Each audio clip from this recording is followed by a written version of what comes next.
Now, the last thing I want to focus on is the issue of U.S. imperialism, particularly, or more particularly, the idea of neocolonialism.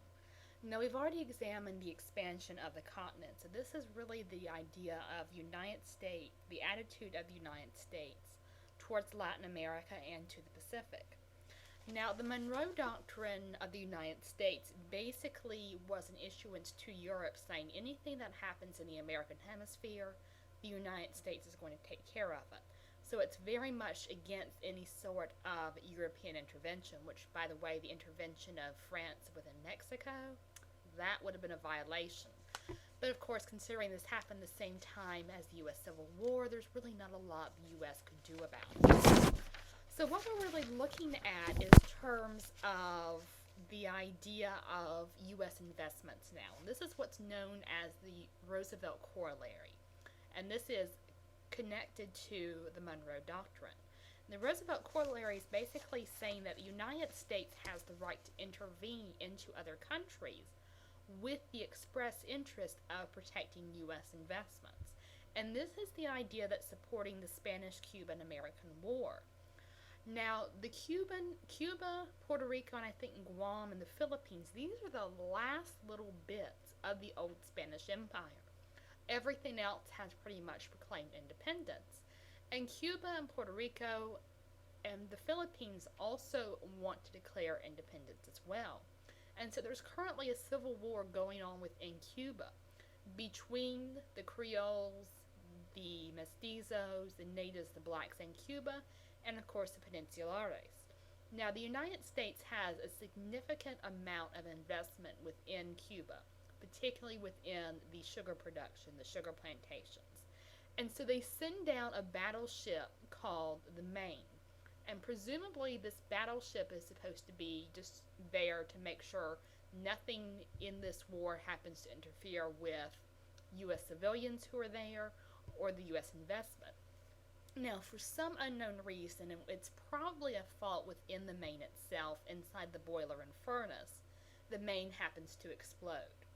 And what's called yellow journalism, journalism that is not focused on simply black and white truth, but journalism which is really written for the sense of exploiting emotion and fervor and definitely trying to direct policy, basically paints the explosion of the Maine as a violation of a Spanish act of aggression against the United States.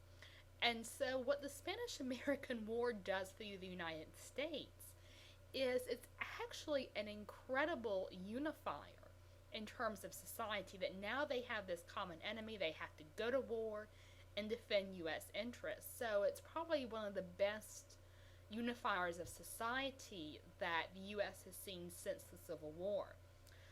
Now, this sort of intervention, although the United States is supposedly intervening for the Cubans themselves, they're eventually going to force the Cubans to sign the Platt Amendment. And what the Platt Amendment does is it's part of the peace treaty. So Spain has to basically cut away all its ties to Cuba, Puerto Rico, Guam, and the Philippines. But those four areas do not get necessarily independence. Guam, the Philippines, and Puerto Rico are going to sort of come into the idea of territories of the United States. Cuba is supposedly going to be an independent nation, but in signing the Platt Amendment, the Cubans have basically said, we are going to accept U.S. intervention. So there is going to be U.S. military force there to keep the peace. There are going to be hand-picked Cuban politicians by the United States. They're going to help rewrite the economic rules, so the United States is going to benefit from Cuba's production. So this is what's referred to as neocolonialism or neo-imperialism. What Cuba is, it's not necessarily a colony, because that would sort of go against the doctrine of the United States, but it's intervention. And it's this intervention of the U.S. control of areas. And so individuals in Cuba, particularly the upper echelons, are definitely going to be seeing the benefits of this.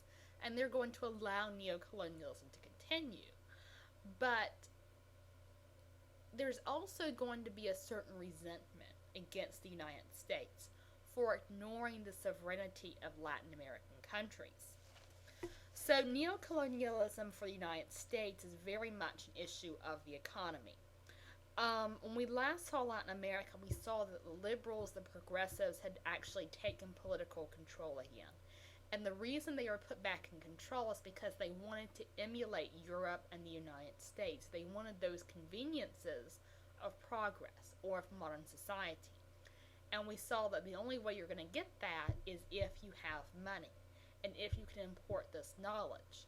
So that's where the United States and Britain come in. They are investing in corporations and all these in factories and farms and plantations so that Latin America can see these supposed benefits. But it's not really going to be a benefit towards Latin American society as a whole. It's really only going to be an economic benefit to the Creole class and to some of the mestizos who have happened to work their way up into the upper middle and upper ruling class.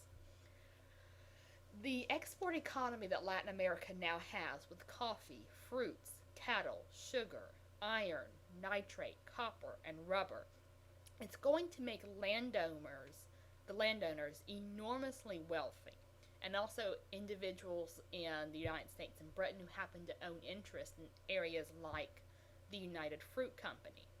But the indigenous, the lower classes, are actually going to become even worse off than they were during colonial period, or than they were even under the rule of the caudillos. The indigenous workers, they're now going to become land poor, as they saw during Mexico's La Reforma, the idea of taking public lands, of taking Indian lands, or taking church lands and allowing individuals to buy them. The lower classes saw this wasn't going to be in their benefit, if you remember, because it's generally the wealthy who had the ability to do so. And so what we've seen in the later part of the 19th century and the early 20th century is the realization of those fears, that it's the major landowners who have really swallowed up most of the arable land.